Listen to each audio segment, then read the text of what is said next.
what about the effect on your health?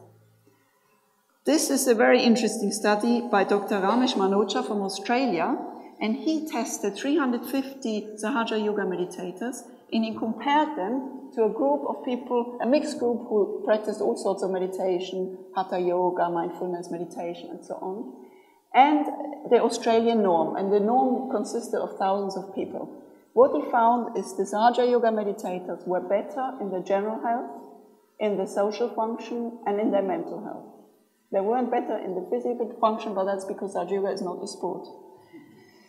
Then he tested, what is it, what makes them better? So he tested, is it the hours they meditate? Is it the amount of mantras they say? Is it how many meetings they attend? And nothing was related to the benefits other than one thing, and that was the frequency of the mental silence. So this is what works. And here you see the national average.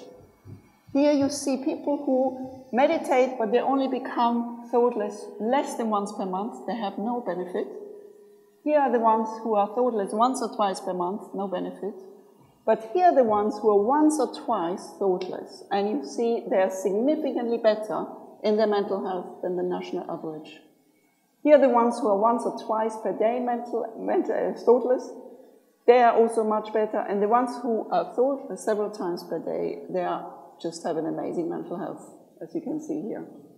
So in conclusion, it's the state of mental silence which works, nothing else.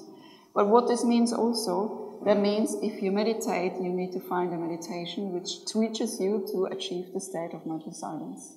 Otherwise, you have no health benefits. He found exactly the same on general health, so this is physical and mental health, so exactly the same. This is the average.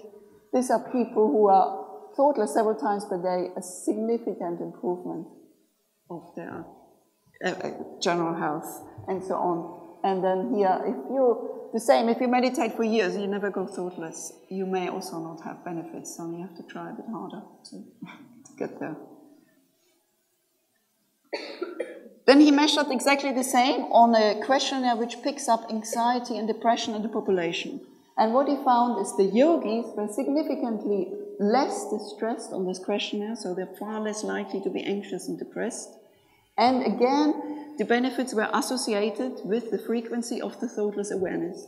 So here you can see those who are several times per day thoughtless, they are in the very low risk category. So these people will never become depressed or anxious.